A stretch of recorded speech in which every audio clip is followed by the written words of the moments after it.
ના દંભના પાખંડ વાત કરીશ હૃદય નીચોવીને. તો મિત્રો ફરી એક વખત તમારી સામે હાજર છું હૃદય નીચોવવા માટે.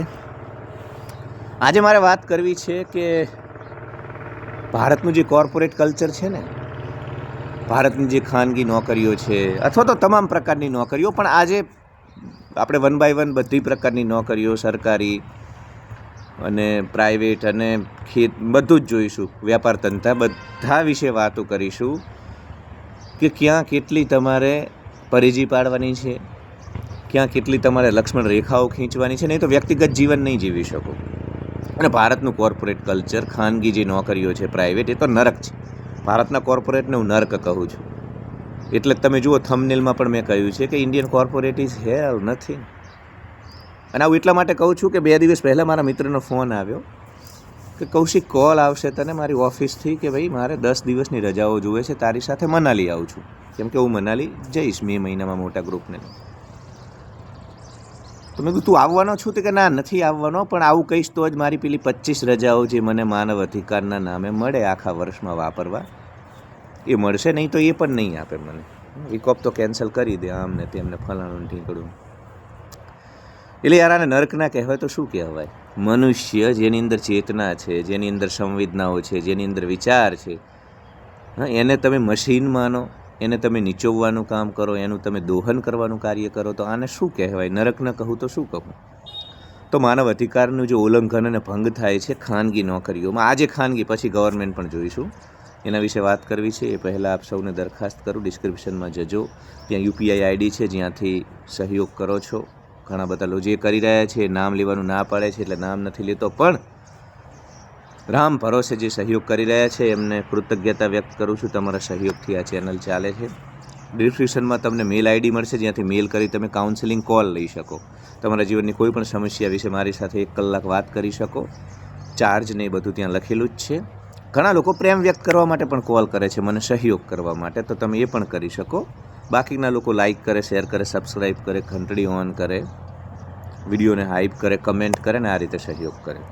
નરેશ પરમાર, જતીન પાવરા જે લોકો કરી રહ્યા છે, કિરણ દેસાઈ, એમનો ખૂબ ખૂબ આભાર. વધુ લોકો સુધી ચેનલને પહોંચાડવાનો પ્રયાસ કરો. તો કોર્પોરેટ ખાનગી જે સંસ્થાનો છે નોકરીના, ત્યાં ભારતમાં બિલકુલ માનવ અધિકારોનું પાલન નથી થતું. વિદેશની અંદર તો તમે આવી જગ્યાએ નોકરી કરતા હોય એટલે રિક્રિએશન સેન્ટર હોય કે ભાઈ વચ્ચે વચ્ચે તમને રમતો રમવાની હોય, ટેબલ ટેનિસ, ચેસથી લઈ ઇન્ડોર ગેમ્સ હોય. ઘણી બધી જગ્યાએ તો ત્યાં સ્વિમિંગ પુલ, તમે સ્વિમિંગ પણ કરી શકો. નોકરીમાં વચ્ચે 1 કલાક એ જે ગોરા લોકો છે સ્વિમિંગ કરે, એમને કોઈ ઓવર ટાઈમ ન કરાવી શકે, કોઈ એમનો વીક ઓફ કેન્સલ ન કરી શકે, એમને તો શુક્રવાર, સેટરડે, સન્ડે રજા હોય.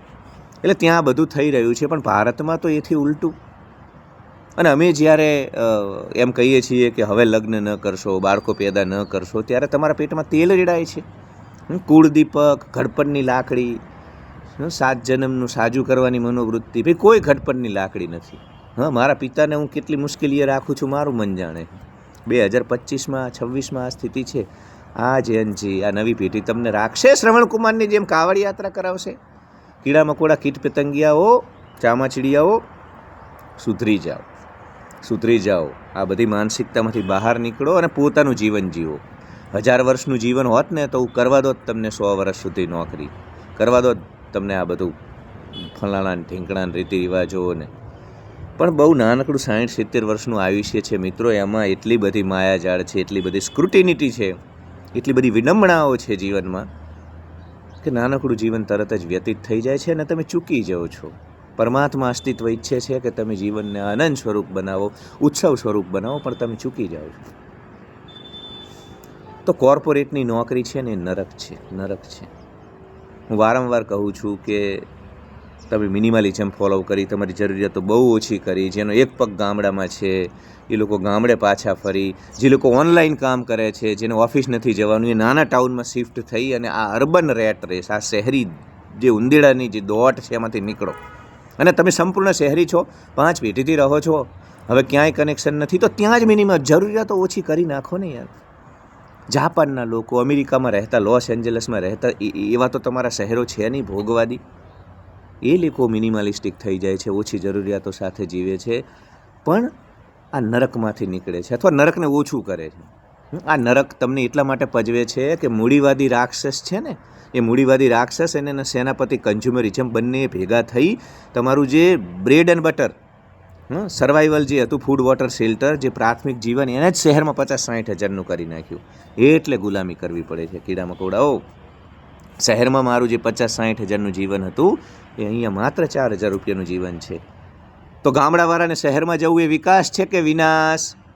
તમને રાજા જેવા બનાવીને અહીંયા મોકલ્યા, સ્વતંત્રતામાં, શાંતિમાં, સુકૂનમાં, સ્વચ્છ હવાની વચ્ચે, સ્વચ્છ ભોજનની વચ્ચે. ઠીક છે, હવે પેસ્ટિસાઇડના કારણે બધું ખતમ થઈ રહ્યું છે, પણ છતાંય તમને 100 વીઘા, 50 વીઘા જમીન આપી હોય અને તમને આ ધન્યતા નથી લાગતી, અને ત્યાં છોકરા ભણાવવાના નામે, કેરિયરના નામે, વિકાસના નામે તમે જે જઈ પરમાત્માની સાથે અન્યાય કરી રહ્યા છો. પરમાત્મા સ્વયં પસ્તાશે કે ભાઈ આને મેં થાળી સજાવી અને મસ્ત જીવન આપ્યું હતું, રાજા જેવું, ગરાસિયા અને કાઠીના દીકરા જેવું જીવન તમને આપ્યું હતું, એવું જીવન તમને આપ્યું હતું.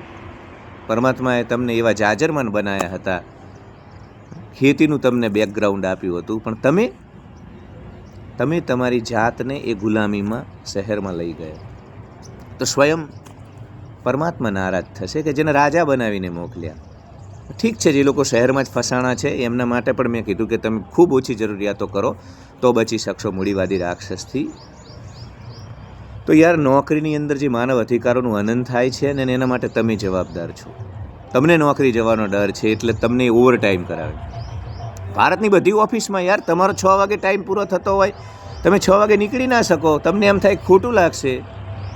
તમારે ફરજિયાત 1-2 કલાક ઓવર ટાઈમ કરવો પડે. આ તો કેવી પરંપરાઓને તમે કયા પ્રકારની વ્યવસ્થાઓનું તમે અનુકરણ કરો છો? આને દમન કહેવાય, આને અન્યાય કહેવાય, આને માનવ અધિકારોનું ઉલ્લંઘન અને ભંગ કહેવાય. કીડા મકોડા, કીટ પતંગિયાઓ, ચામાચીડિયાઓ, અને તમે આ શોષણ કરાવો છો. ભાઈ તમારામાં ટેલેન્ટ છે, તમે કામમાં એણા નથી, તો તમને નોકરી મળી જશે બીજે ક્યાંક. તો મહેરબાની કરી અને ધોળા દાડે જે અન્યાય તમારી સાથે થાય છે ને એ બંધ કરો, એ બંધ કરો. ઓવર ટાઈમના ને વિકોપ શું કેમ કેન્સલ કરી શકે? મીડિયામાં રહેલા લોકોને કહું છું, નરેન્દ્ર મોદી ભલે કેમ ગુજરાતમાં નથી આવતા, તમારો વિકોપ કેન્સલ ન થવો જોઈએ. એટલો દમ હોવો જોઈએ, જીગરું હોવું જોઈએ. સિંઘમમાં અજય દેવગન કહે છે ને, મેરી જરૂરतें कम है इसलिए मेरे ईमान में दम है. તો જરૂરિયાતો ઓછી કરો, જરૂરિયાતો ઓછી કરો. દુનિયા કરે એ બધું આપણે ન કરવાનું હોય. સ્વતંત્ર જીવન ખૂબ જ જરૂરી છે. અને 25 મેં કહ્યું ને શરૂઆતમાં કે મને ફોન કરવો પડ્યો મારા મિત્રને કે તું ઓફિસવાળાને કહેજે કે મના લીલા ભાઈ તારી 25 રજાઓ માટે શા માટે ખોટું બોલવાનું? કોઈ ગુનો કરે છે એ માણસ, કોઈ હિણપત ભર્યું કૃત્ય કરી રહ્યો છે તો જે એને ખોટું બોલવાનું, અસત્યનો સહારો લેવાનો. એટલે મહેરબાની કરી અને કોર્પોરેટના નરકમાં ફસાયા છો અને ગામડામાં હજુ પણ વ્યવસ્થાઓ છે તો પાછા ફરો. ઓનલાઈન કામ કરવાવાળા એમ ત્યાંથી નીકળી ટાઉનમાં આવો. મારા ઘણા બધા મિત્રો ઓનલાઈન કામ કરે છે. પહાડમાં જઈ સુકૂન શાંતિ વચ્ચે, ઓછી જરૂરિયાત. કેમ કે જેટલું આ મૂડીવાદી રાક્ષસ છે ને, હું હંમેશા કહું છું કે મચ્છરને અંધારું હોય, ભેજવાળું વાતાવરણ હોય, એવું બધું અંધારિયું વાતાવરણ, ત્યાં એના ઈંડાઓને મૂકે, બ્રીડિંગ કરી શકે. એમ મૂડીવાદી રાક્ષસને એની વ્યવસ્થાઓમાં તમને ફસાવવા માટે શહેર એનું બ્રીડિંગ ગ્રાઉન્ડ. શહેરમાં તમે એક વખત ગયા, એ માયાનગરીમાં ગયા, એટલે મૂડીવાદી રાક્ષસને એનો સેનાપતિ બંને ભેગા થઈને તમારું શોષણ કરાવશે. એટલે કોર્પોરેટના નરકમાં બિલકુલ તમારા માનવ અધિકારો માટે જાગૃત રહો. કોઈ ઓવર ટાઈમ કરશો નહીં, કોઈ વિકોફ નહીં, કોઈ રજા, કશું બધું જ તમારે કોરી આંખાના થઈ મજબૂત. નહીં તો ત્યાં આ લોકો એવા જ લોકો મેનેજર બનાવ્યા હોય. ભાઈ તમારા ઉપરી બધા ટોક્સિક નાર્સિસ્ટ, છેલ્લી ક્વોલિટીના માણસો હોય અને મેનેજર બનાવે. અક્રૂર. કોકની માતા બીમાર હોય અને એમ કે ભાઈ 2 દિવસ, તો એમ કે 2 દિવસમાં આ પાછો આવી જઈશ ને, એવું ન પૂછે કે તારી માતાની તબિયત કેવી છે. આવા છેલ્લી કક્ષાના લોકોને મેનેજર બનાવવામાં આવે છે, કેમ કે એ લોકો દંડો લઈ અને તમારું શોષણ કરી શકે.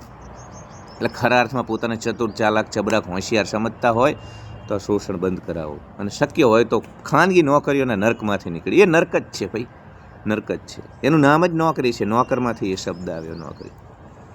ઠીક છે, ફસાયા છો, 4-5 પેઢીથી છો, બીજો રસ્તો નથી, તો પણ એકદમ ઓછી જરૂરિયાતો કરશો એટલે આ લોકો તમને દબાવી નહીં શકે. જેનું જીવન 1 લાખ રૂપિયાનું મહિને થઈ ગયું એને ગુલામી કરવી પડે, એને પગચંપી કરવી પડે, એને તુષ્ટિકરણ કરવું પડે, એને તલવા ચાટવા પડે, એને ચાટુકારિતા કરવી પડે, એને પૈસા બાપા કરવા પડે. એટલે મહેરબાની કરી અને આ શોષણને બંધ કરાવો. Love you all. Like, share and subscribe. Hype my video and comment. Love you.